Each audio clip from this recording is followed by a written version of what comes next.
Hello दोस्तों, नमस्कार।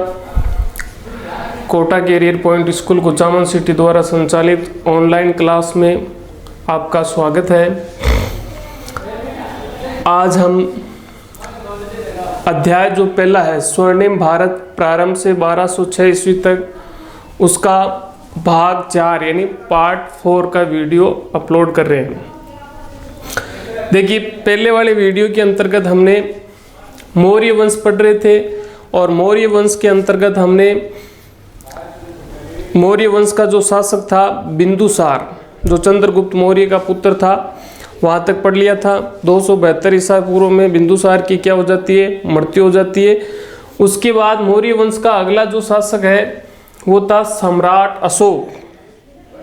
सम्राट अशोक जो भारतीय इतिहास में एक बहुत बड़ा और महान शासक हुआ था।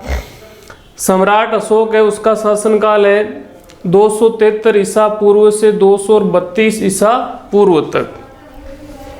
कब से कब तक? 273 ईसा पूर्व से 232 ईसा पूर्व तक सम्राट अशोक ने मगध साम्राज्य पर क्या किया था? शासन किया था।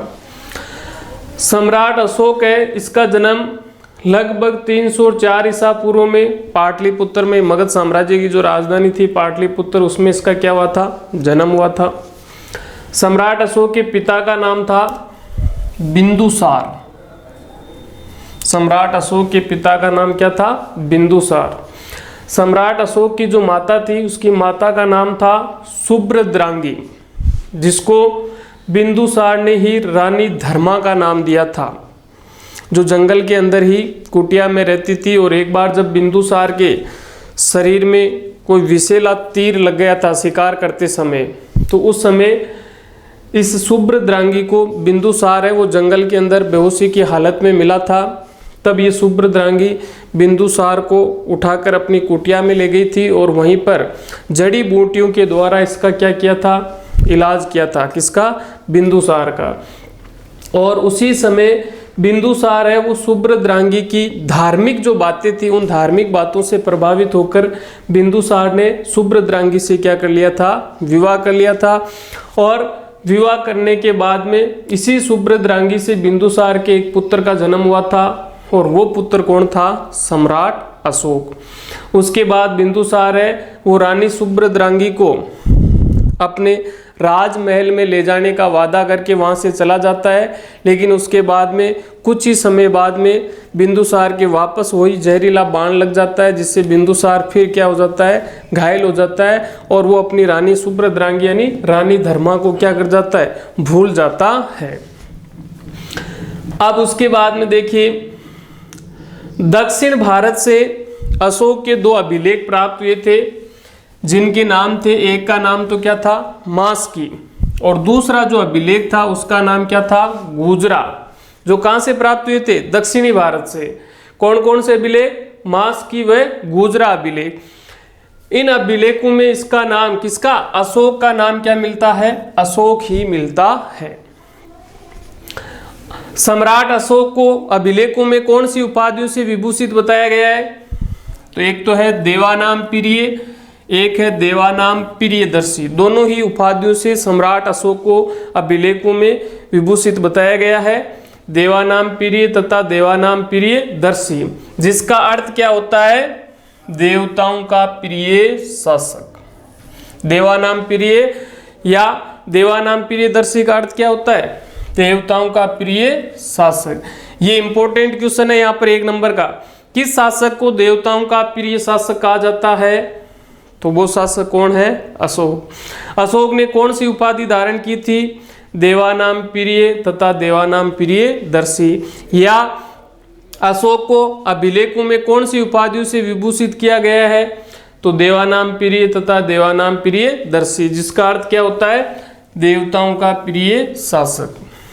अब उसके बाद में देखिए, अशोक, देखो सम्राट जो अशोक था, एक जैन ग्रंथ है जैन अनुश्रुति, उसके अनुसार ये जानकारी मिलती है कि अशोक ने बिंदुसार की इच्छा के विरुद्ध ही मगध साम्राज्य पर अपना क्या कर लिया था? अधिकार कर लिया था। हालांकि उस समय अशोक का राज्याभिषेक नहीं हुआ था। बिंदुसार की मृत्यु तो हुई थी 272 ईसा पूर्व में, कब हुई थी? 272 ईसा पूर्व में। लेकिन अशोक ने बिंदुसार की मृत्यु से पहले ही मगध सिंहासन को अपने अधिकार में ले लिया था, है ना। तभी तो यहाँ पर सम्राट अशोक का जो शासन काल है वो क्या है? 273 ईसा पूर्व से 232 ईसा पूर्व तक। बिंदुसार की मृत्यु होने से पहले ही सम्राट अशोक ने मगध साम्राज्य पर अपना क्या कर लिया था? अधिकार कर लिया था। उसके बाद अशोक जब उज्जैन विद्रोह का दमन करने के लिए गया था, तो उस समय अशोक ने विदिशा की एक राजकुमारी थी, विदिशा पड़ता है मध्य प्रदेश में, विदिशा की राजकुमारी थी जिसका नाम क्या था? महादेवी। विदिशा की राजकुमारी का नाम क्या था? महादेवी। इससे अशोक ने क्या कर लिया था? विवाह कर लिया था। और इसी महादेवी से अशोक के एक पुत्र का जन्म हुआ था जिसका नाम क्या था? महेंद्र। और एक पुत्री का जन्म हुआ जिसका नाम क्या था? संघमित्रा। यानी इसी महादेवी से अशोक के एक तो पुत्र का जन्म हुआ जिसका नाम क्या था? महेंद्र। और एक पुत्री का जन्म हुआ जिसका नाम क्या था? संघमित्रा। आप देखिए, इसके अलावा अभिलेखों में अशोक के एक अन्य जो रानी है, एक और रानी थी जिसका नाम क्या था? कारुआकी। इसका उल्लेख भी मिलता है। और ये उल्लेख कौन से अभिलेख में मिलता है? अशोक का जो कौशाम्बी अभिलेख था, उस अभिलेख में ये जानकारी मिलती है कि अशोक के महादेवी के अलावा एक अन्य रानी और भी थी जिसका नाम क्या था? कारुआकी। अब उसके बाद में देखिए, हालांकि अशोक ने 273 ईसा पूर्व में मगध साम्राज्य पर अपना दबदबा कायम कर लिया था या अपना अधिकार या उस पर नियंत्रण कर लिया था, लेकिन अशोक का जो राज्याभिषेक है, वो राज्याभिषेक विधिवत रूप से राज्याभिषेक है वो हुआ था 269 ईसा पूर्व में। तो अशोक का राज्याभिषेक कब हुआ था? 269 ईसा पूर्व में अशोक का क्या हुआ था? राज्याभिषेक हुआ था। फिर देखिए, अशोक ने अपने राज्याभिषेक के 7वें वर्ष में, यानी राज्याभिषेक होने के 7 वर्ष पश्चात, अशोक ने खोतान पड़ता है तिब्बत के अंदर, खोतान व कश्मीर पर भी क्या कर लिया था? अधिकार। कब? राज्याभिषेक होने के 7 वर्ष बाद अशोक ने खोतान व कश्मीर पर क्या कर लिया था? अधिकार कर लिया था। कहते हैं कि सम्राट अशोक के समय मगध साम्राज्य के अंतर्गत दक्षिण भारत का तमिल प्रदेश, संपूर्ण भारत और अफगानिस्तान का काफी हिस्सा इसके साम्राज्य में सम्मिलित था। फिर देखिए, अशोक ने अपने राज्याभिषेक के 8वें वर्ष में, कौन से वर्ष में? 8वें वर्ष में, यानी 261 ईसा पूर्व में। कब? 261 ईसा पूर्व में कलिंग पर क्या किया था? आक्रमण। कलिंग वर्तमान हमारा जो उड़ीसा राज्य है उसमें पड़ता था, कौन सा स्थान? कलिंग। उस कलिंग पर अशोक ने क्या किया था? आक्रमण। कब किया था? राज्याभिषेक के 8वें वर्ष में। देखो, ये इंपॉर्टेंट क्वेश्चन है। अशोक ने कलिंग पर आक्रमण कब किया था? अपने राज्याभिषेक के 8वें वर्ष में। कब? 261 ईसा पूर्व में अशोक ने कलिंग पर क्या किया था? आक्रमण। अशोक का जो हाथी गुफा अभिलेख है उससे ये जानकारी मिलती है कि जब अशोक ने कलिंग पर आक्रमण किया था उस समय कलिंग का राजा था नंदराज। जब अशोक ने कलिंग के ऊपर आक्रमण किया था 261 ईसा पूर्व में, उस समय कलिंग का राजा कौन था? नंदराज। और उस समय कलिंग की जो राजधानी थी वो थी तोसली। उस समय कलिंग की राजधानी कौन सी थी? तोसली। कलिंग युद्ध में लगभग 1 लाख लोग मारे गए। कलिंग युद्ध में लगभग कितने लोग मारे गए? 1 लाख लोग मारे गए थे। कलिंग युद्ध में हुए भीषण नरसंहार को देखकर, खून को देखकर अशोक का हृदय क्या हो गया था? परिवर्तित हो गया था। अशोक का मन है वो क्या हो गया था? विचलित हो गया था। और कलिंग युद्ध के बाद अशोक ने, तो देखिए, कलिंग युद्ध के बाद अशोक ने तुरंत शस्त्र त्याग की क्या कर दी थी? घोषणा कर दी थी। और भविष्य में कभी भी युद्ध नहीं करने की प्रतिज्ञा भी अशोक ने की थी।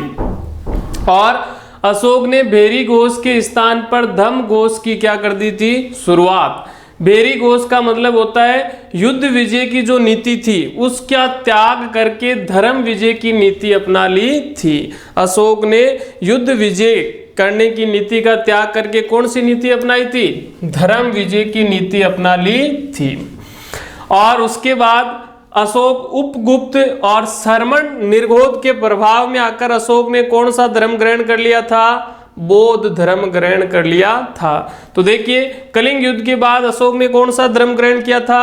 कलिंग युद्ध के बाद अशोक ने बौद्ध धर्म ग्रहण किया था। किसके प्रभाव में आकर ग्रहण किया था?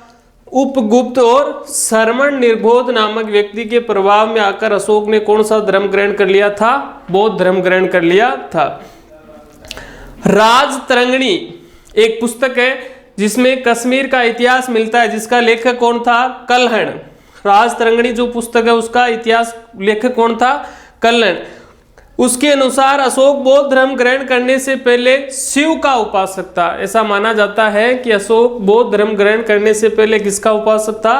शिव का उपासक था। शिव की पूजा करता था, शिव की उपासना करता था।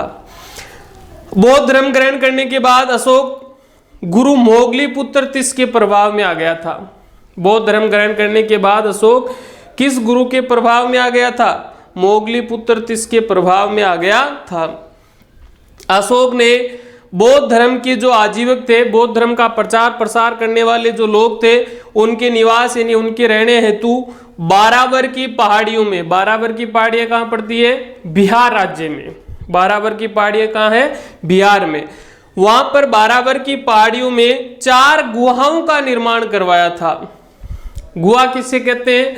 गुहा होती थी कठोर जो चट्टानें होती थी, पर्वतीय जो क्षेत्र होते थे, उनको काट कर एक गुफा बनाई जाती थी, जिसको क्या कहते थे? गुहा।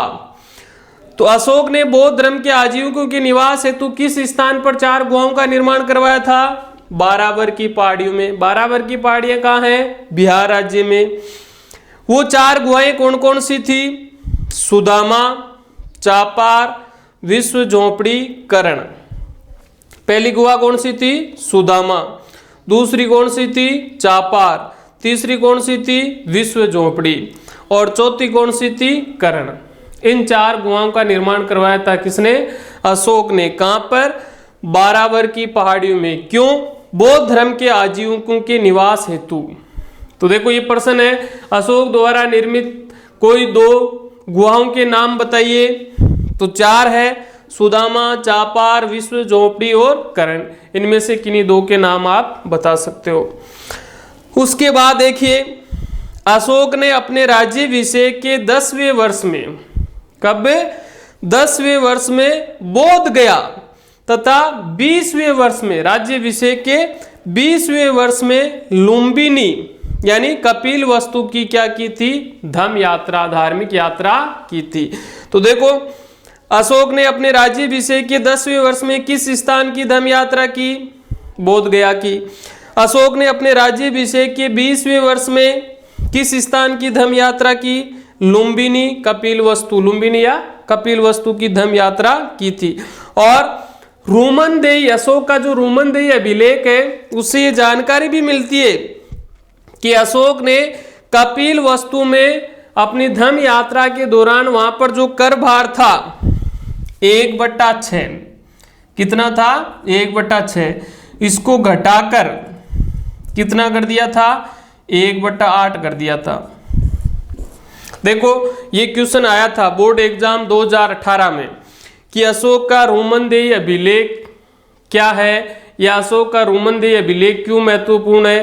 तो रूमनदेही अभिलेख से हमें ये जानकारी मिलती है कि अशोक ने लुम्बिनी व कपिल वस्तु की धम्म यात्रा के दौरान वहां पर कर भार को 1/6 से घटाकर कितना कर दिया था? 1/8 कर दिया था।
अब देखिए आगे है अशोक का धम।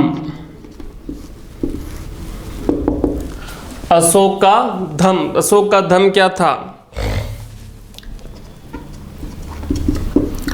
अशोक ने मनुष्य के नैतिक उत्थान हेतु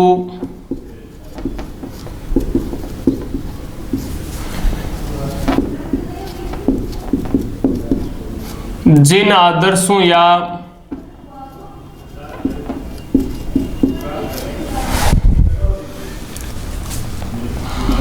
सिद्धांतों का प्रतिपादन किया था,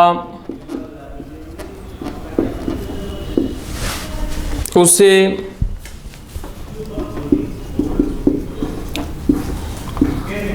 अशोक का धम कहा गया है। तो देखिए धम की परिभाषा क्या है?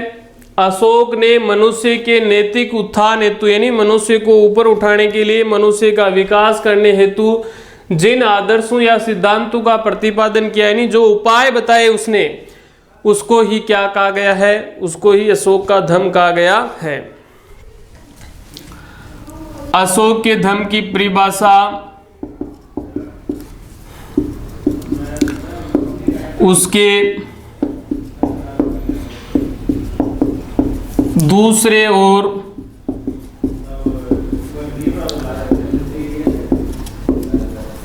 सातवें अभिलेख में दी गई है।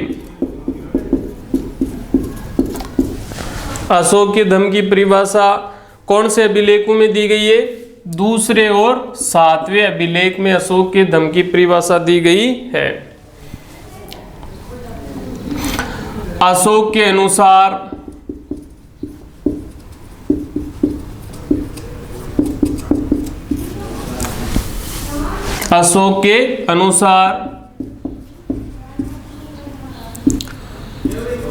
विश्व कल्याण,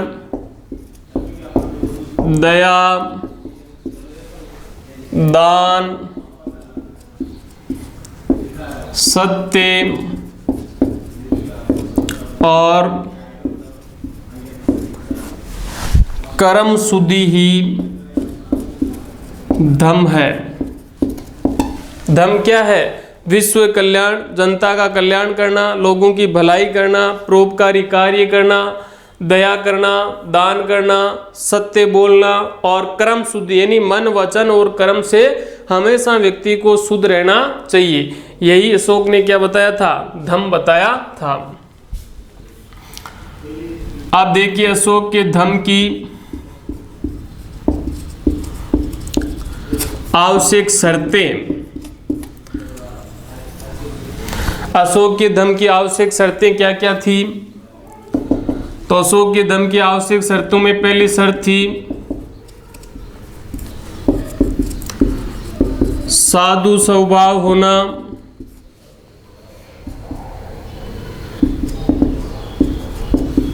दूसरी शर्त थी लोक कल्याणकारी कार्य करना,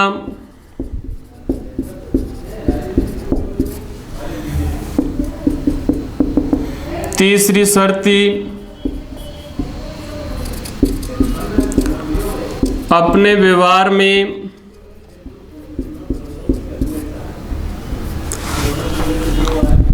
मधुरता लाना, चौथी शर्त थी पाप रहित होना, पांचवी शर्त थी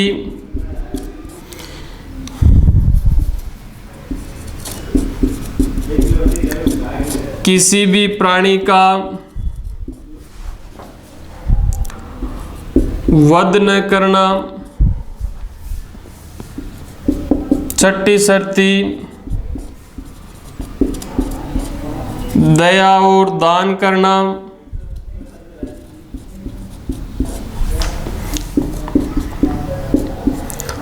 सातवीं शर्त थी अपने माता पिता तथा बड़ों का सम्मान व उनकी आज्ञा का पालन करना।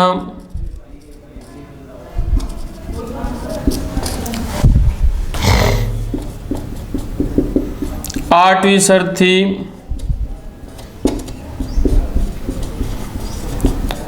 गुरु का सम्मान व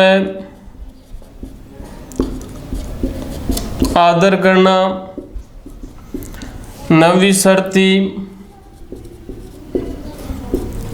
अपने मित्रों परिचितों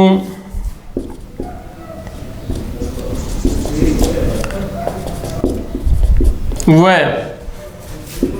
संबंधियों के साथ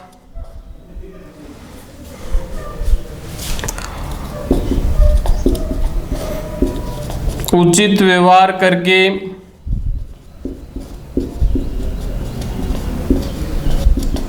ब्राह्मणों को दान करना।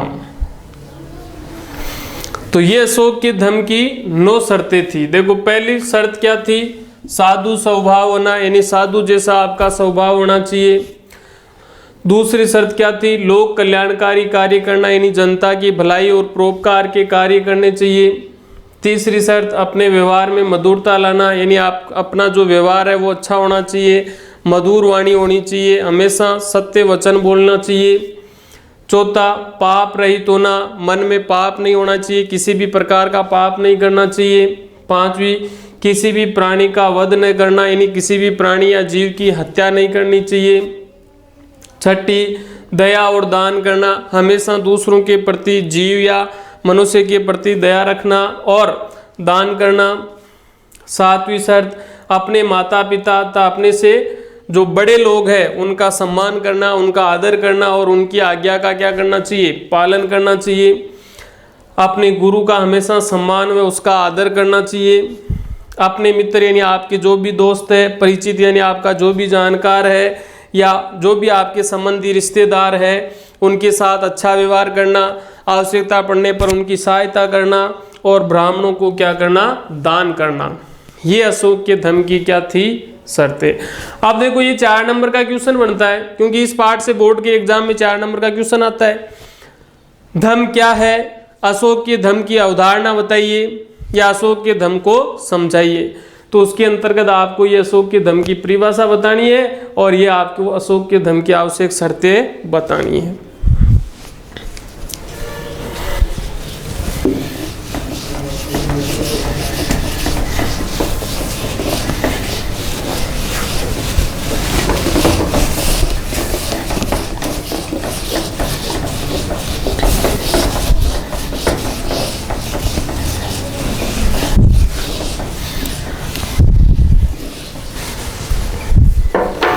आप देखिए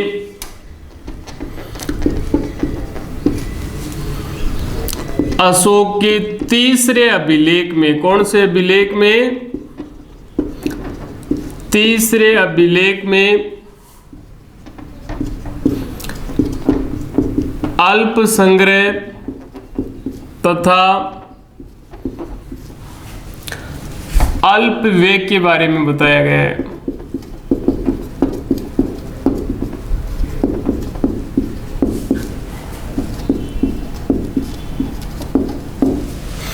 अशोक के कौन से अभिलेख में अल्प संग्रह तथा अल्प व्यय के बारे में बताया गया है, तो वो अभिलेख कौन सा है, तीसरा अभिलेख। तीसरे अभिलेख में अल्प संग्रह, अल्प संग्रह का मतलब आपको जितनी आवश्यकता है उतना ही एकत्रित करना चाहिए, और अल्प व्यय यानी जितनी आपको जरूरत है उतना ही खर्च करना चाहिए। जितनी आवश्यकता है उतना ही एकत्रित करना चाहिए और जितनी जरूरत है, जितनी आवश्यकता है उतना ही खर्च करना चाहिए। अनावश्यक किसी भी वस्तु का उपभोग नहीं करना चाहिए। इसकी जानकारी अशोक के कौन से अभिलेख से मिलती है, तीसरे अभिलेख से मिलती है। इसके अलावा देखिए अशोक का भाब्रू शिलालेख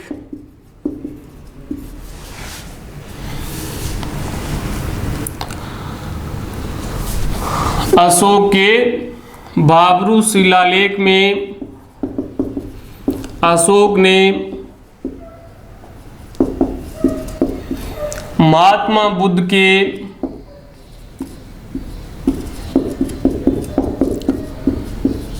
त्रिरत्नों, महात्मा बुद्ध के त्रिरत्न कौन कौन से थे? बुद्ध,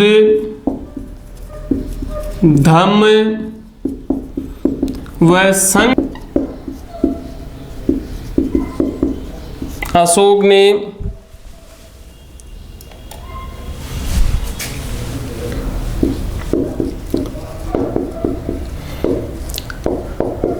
आस्था प्रकट की थी। देखिए अशोक का भाब्रू शिलालेख क्यों प्रसिद्ध है? क्योंकि अशोक का भाब्रू शिलालेख है वो हमारे राजस्थान के जयपुर में बैराट की पहाड़ियों से प्राप्त हुआ था। और उसमें क्या बताया गया है? अशोक का भाब्रू शिलालेख क्यों प्रसिद्ध है? क्योंकि भाब्रू शिलालेख में अशोक ने महात्मा बुद्ध के जो त्रिरत्न थे, कौन कौन से? बुद्ध, धम्म व संघ के प्रति अपनी आस्था प्रकट की थी। इसके अलावा देखो अशोक के दो लघु स्तंभ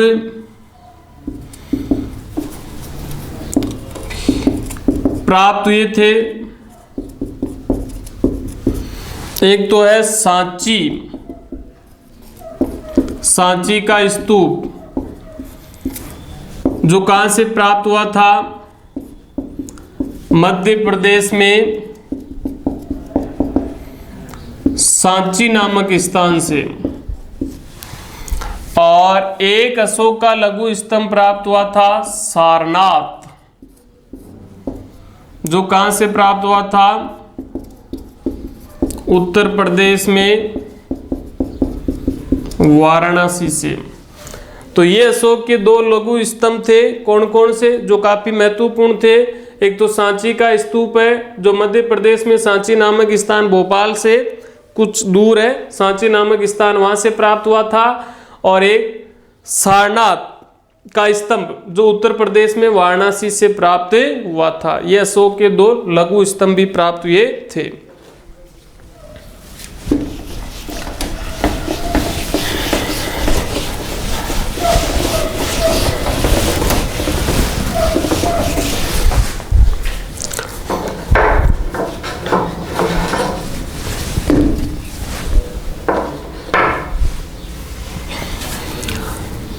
आप देखिए अशोक के शासनकाल में धम्म यात्रा, ये धम्म यात्रा क्या थी? अशोक के शासनकाल में धम्म यात्रा। तो देखो धम्म यात्रा किसे कहते हैं? अशोक से पूर्व मगध साम्राज्य में विहार यात्राएं की जाती थी। कौन सी यात्राएं? विहार, विहार का मतलब जंगल की यात्राएं की जाती थी, जिसमें राजा पशुओं का क्या करते थे? शिकार करते थे। यानी अशोक से पूर्व यानी पहले मगध साम्राज्य में विहार यात्रा यानी जंगल की यात्राएं की जाती थी, जिसमें राजा पशुओं का क्या करते थे? शिकार करते थे। राजा पशुओं का शिकार करता था। तो इसके स्थान पर अशोक ने कौन सी यात्रा की शुरुआत की? धम्म यात्रा प्रारंभ की। कौन सी यात्रा प्रारंभ की? धम्म यात्रा प्रारंभ की। और इसमें क्या होता था? इसमें बौद्ध स्थलों की यात्रा करके, किसकी? बौद्ध स्थलों की यात्रा करके ब्राह्मणों व वर्दों को यानी बूढ़े लोगों को स्वर्ण यानी सोना दान किया जाता था। तो देखिए अशोक के शासनकाल में धम्म यात्रा क्या थी कि अशोक से पूर्व मगध साम्राज्य में विहार यात्राएं की जाती थी, जिसमें राजा पशुओं का क्या करते थे, शिकार करते थे। इसके स्थान पर अशोक ने अपने शासनकाल में कौन सी यात्रा प्रारंभ की, धम्म यात्रा प्रारंभ की, जिसमें क्या होता था, जिसमें बौद्ध स्थलों की यात्रा करके ब्राह्मणों व वर्दु यानी बूढ़े लोगों को स्वर्ण यानी सोना दान किया जाता था।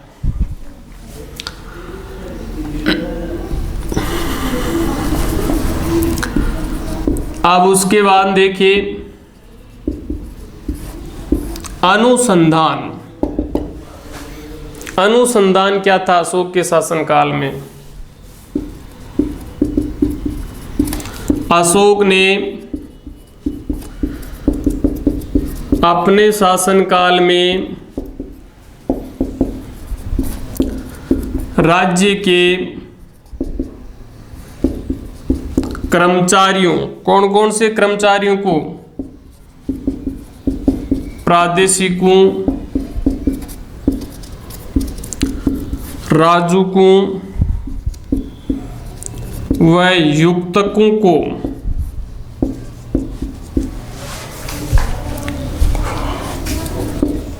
हर 5वें वर्ष, कितने वर्ष बाद, हर 5 यानी प्रति 5 वर्ष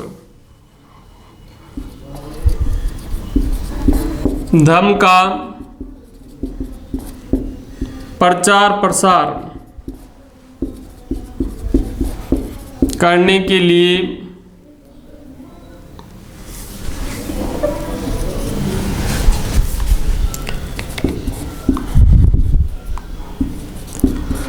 भेजा जाता था, जिसे लेखों में क्या कहा गया है, अनुसंधान। अनुसंधान का मतलब ऐसे होता है खोज करना, किसी भी चीज की खोज करना।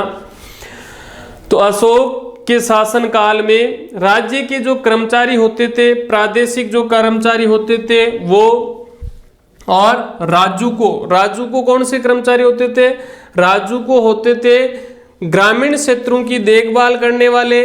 इसके अलावा मगध साम्राज्य में कर का संग्रहण करने वाले जो अधिकारी होते थे उसको क्या कहते थे, राजू को। इसके अलावा मगध साम्राज्य के अंतर्गत एक जनपद न्यायालय होता था।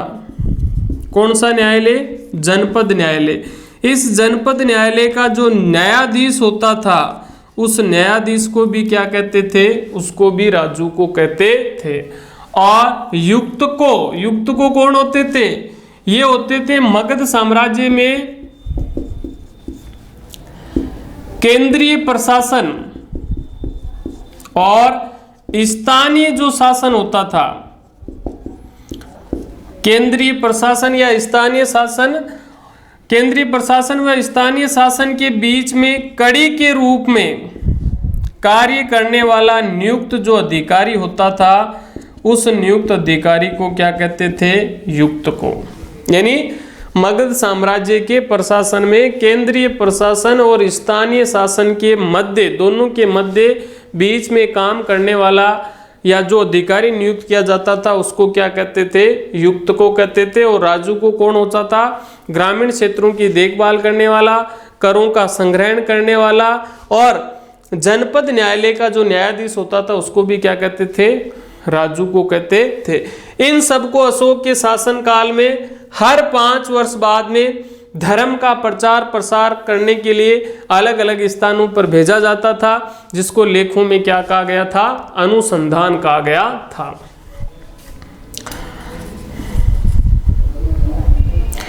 उसके बाद देखिए धम्म महामात्र। अशोक के शासन काल में धम्म महामात्र क्या थे, तो देखिए अशोक ने अपने राज्याभिषेक के 14वें वर्ष में, कौन से वर्ष में, 14वें वर्ष में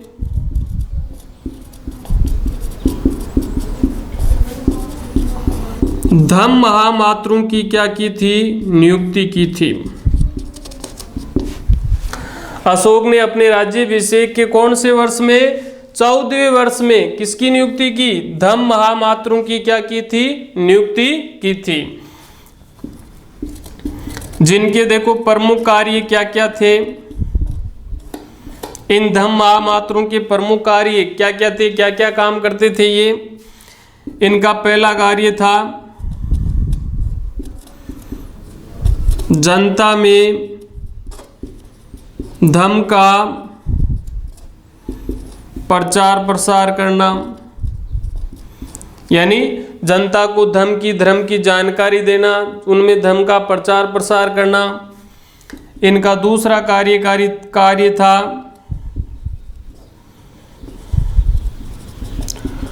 लोक कल्याणकारी कार्य करना, वह जनता को या लोगों को दान के लिए प्रोत्साहित करना। दूसरा कार्य क्या था धम्म महामात्रों का, लोक कल्याणकारी, जनता की भलाई और परोपकार के कार्य करना, और साथ ही जनता को, लोगों को ज्यादा से ज्यादा, अधिक से अधिक दान देने के लिए प्रेरित करना। तीसरा कार्य क्या था, कैदियों को कारावास से मुक्त करवाना या उनकी सजा कम करवाना तथा उनके परिवारों की आर्थिक सहायता करना। तीसरा कार्य क्या था, जितने भी कैदी कारावास में यानी जेल में बंद है उनको मुक्त करना, यानी उनको छुड़वाना, या उनकी जो सजा है उस सजा को क्या करवाना, कम करवाना, तथा उनके परिवारों की क्या करना, आर्थिक सहायता करना। ये अशोक के धम्म महामात्रों के 3 प्रमुख कार्य थे।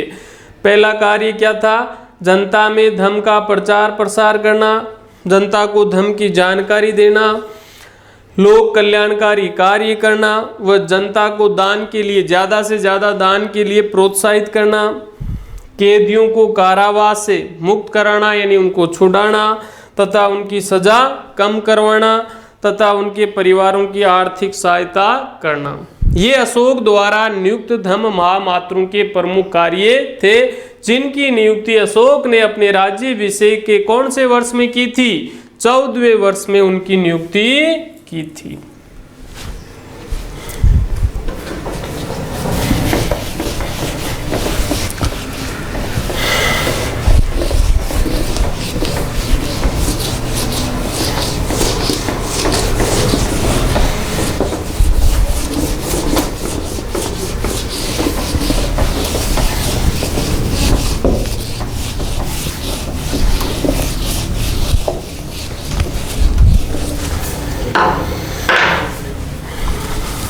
अब देखिए अशोक के अभिलेख क्या थे।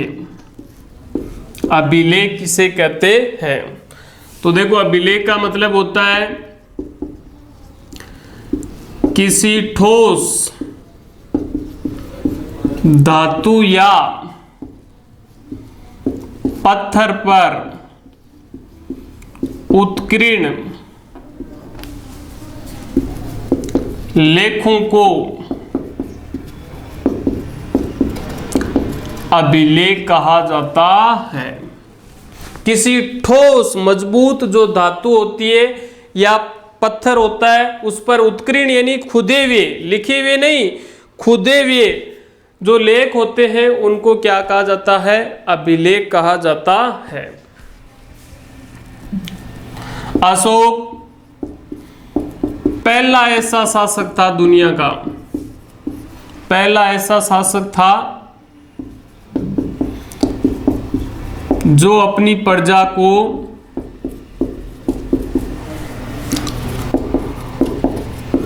अभिलेखों के माध्यम से, किसके द्वारा, अभिलेखों के द्वारा संबोधित करता था।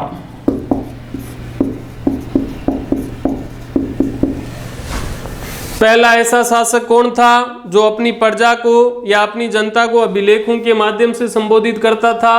वो शासक था कौन? अशोक। यानी उसको जनता के मध्य कोई भी जानकारी देनी होती थी तो उसका वो तुरंत अभिलेख उत्कीर्ण करवाता था और फिर उस अभिलेख को जगह जगह सार्वजनिक स्थानों पर लगवा देता था, जिससे जनता के मध्य वो जानकारी पहुंच जाती थी। अशोक को अभिलेखों की प्रेरणा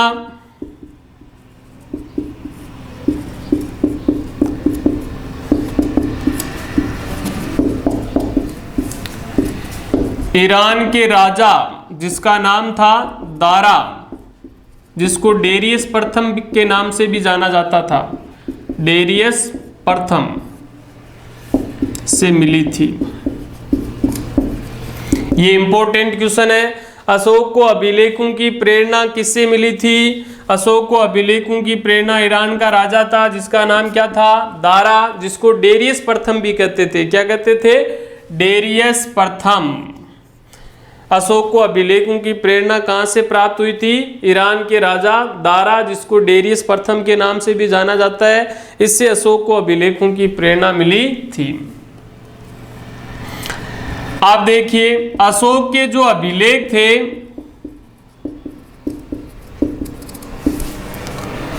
अशोक के अधिकांश जो अभिलेख थे वो ब्राह्मी लिपि में थे। किसमें थे? ब्राह्मी लिपि। लिपि का मतलब होता है प्राचीन काल में जब वर्ण का विकास नहीं हुआ था, भाषा का विकास नहीं होता था, तब एक लिपि होती थी। सांकेतिक जो चिन्ह होते थे उसको क्या कहते थे? लिपि। संकेतों के आधार पर चिन्ह होते थे उनको क्या कहते थे? लिपि, जो हमेशा उल्टी। तो अशोक के अधिकांश जो अभिलेख है वो कौन सी लिपि में थे? ब्राह्मी लिपि में थे। लेकिन अशोक के उत्तर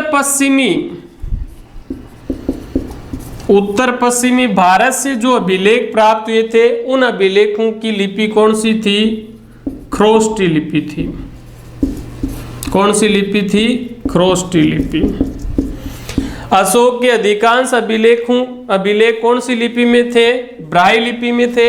लेकिन अशोक के उत्तर पश्चिमी भारत से प्राप्त जो अभिलेख प्राप्त हुए थे उनकी लिपि क्या थी? ख्रोष्टी लिपि थी। अब उसके बाद में देखिए ये इंपॉर्टेंट क्वेश्चन है, अशोक के अभिलेखों को सर्वप्रथम पढ़ने वाला व्यक्ति कौन था? जेम्स प्रिंसेप, जिसने 1837 ईस्वी में सर्वप्रथम अशोक के अभिलेखों को पढ़ने में सफलता प्राप्त की थी। ये 1 नंबर का इंपॉर्टेंट क्वेश्चन है। अशोक के अभिलेखों को पढ़ने वाला पहला व्यक्ति कौन था, या अशोक के अभिलेखों को सर्वप्रथम पढ़ने वाला व्यक्ति कौन था? तो उसका नाम था जेम्स प्रिंसेप, जिसने 1837 ईस्वी में अशोक के अभिलेखों को पढ़ने में सफलता मिल गई थी। अब उसके बाद देखिए अशोक से प्रभावित होकर, किससे? अशोक से प्रभावित होकर श्रीलंका का राजा था जिसका नाम था तिस, ने भी देवानामपिरी की उपाधि धारण की थी।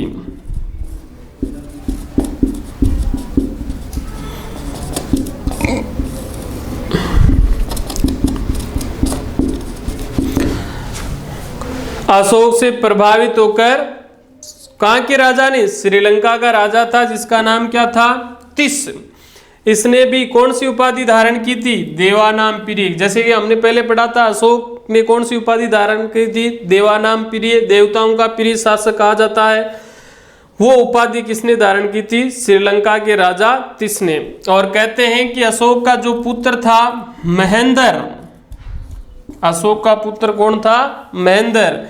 ये महेंद्र एक बोधि वृक्ष का भाग लेकर, एक बोधि वृक्ष यानी पीपल का वृक्ष लेकर कहाँ पहुंचा था? श्रीलंका पहुंचा था। और कहते हैं कि तभी से श्रीलंका में बौद्ध धर्म का आगमन हुआ था। बौद्ध धर्म का क्या हुआ था? आगमन। कब? जब अशोक का पुत्र महेंद्र बोधि वृक्ष लेकर कहाँ पहुंचा था? श्रीलंका। तभी से श्रीलंका में बौद्ध धर्म की शुरुआत हुई थी, तभी से श्रीलंका में बौद्ध धर्म का आगमन हुआ था। अशोक ने जब कलिंग पर आक्रमण किया था, तो उस कलिंग आक्रमण के दौरान क्या क्या हुआ, कलिंग युद्ध के क्या क्या परिणाम हुए थे, इसकी जानकारी किससे मिलती है? इसकी जानकारी मिलती है अशोक के 13वें शिलालेख में। किसमें मिलती है? 13वें शिलालेख में। कलिंग युद्ध की जानकारी कौन से अभिलेख या कौन से शिलालेख से प्राप्त होती है? 13वें अभिलेख से कलिंग युद्ध की जानकारी, उसके परिणाम और युद्ध की घटनाओं के बारे में जानकारी मिलती है। उसके बाद देखिए 232 ईसा पूर्व में, कब? 232 ईसा पूर्व में अशोक की क्या हो गई थी? मृत्यु हो गई थी। अशोक की मृत्यु कब हुई थी? 232 ईसा पूर्व में। 40 वर्षों तक, कितने वर्षों तक? लगभग 40 वर्षों तक शासन करने के बाद अशोक ने कितने वर्षों तक शासन किया था? मगध साम्राज्य पर अशोक ने 40 वर्षों तक शासन किया था। 40 वर्षों तक शासन करने के बाद 232 ईसा पूर्व में अशोक की क्या हो गई थी? मृत्यु हो गई थी।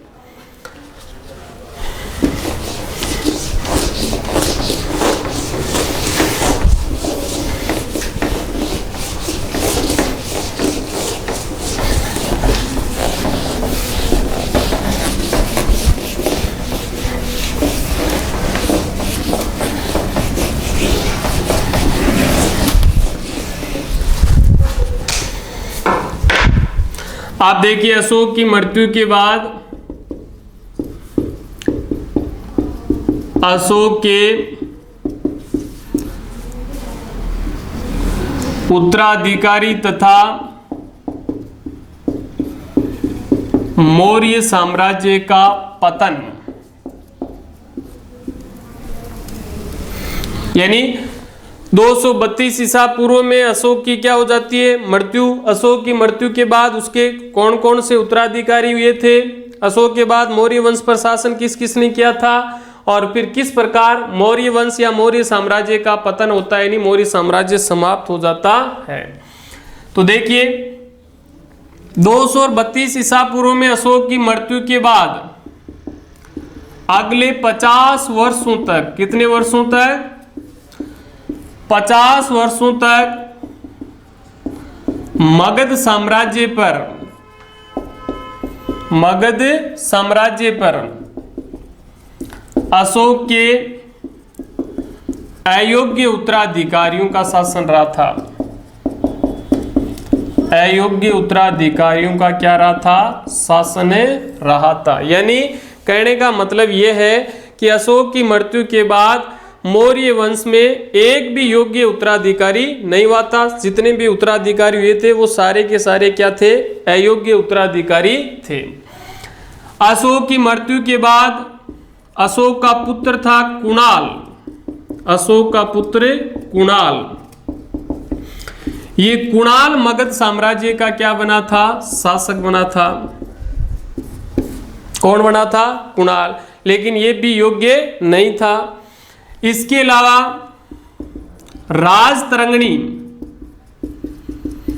राजतरंगिणी से यह भी जानकारी मिलती है कि अशोक का जो पुत्र था जलोक, ये जलोक कश्मीर का शासक बना था।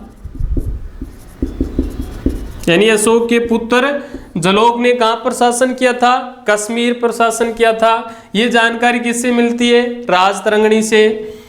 इसके अलावा जो जैन ग्रंथ था तारानाथ, उससे ये जानकारी मिलती है कि अशोक के पुत्र, अशोक का पुत्र जिसका नाम था वीरसेन, ये गांधार का स्वतंत्र शासक बना था। कहाँ का? गांधार का। हमने 16 जो महाजनपद पढ़े थे उनमें से एक महाजनपद था कौन सा? गांधार, जिसकी राजधानी थी तक्षशिला। वहां का स्वतंत्र शासक बना था कौन? अशोक का पुत्र वीरसेन। उसके बाद कहा जाता है कि अशोक का जो पुत्र था कुणाल, ये क्या हो गया था? अंधा हो गया था। क्या हो गया था?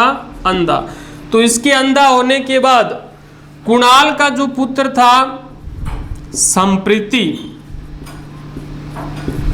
इसने मगध साम्राज्य पर शासन किया था।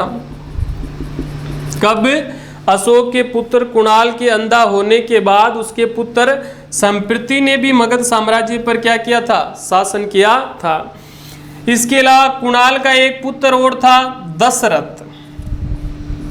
इस दशरथ ने भी मगध साम्राज्य पर क्या किया था? शासन किया था। कुणाल का एक पुत्र था कौन? दशरथ। इसने भी मगध साम्राज्य पर क्या किया था? शासन किया था।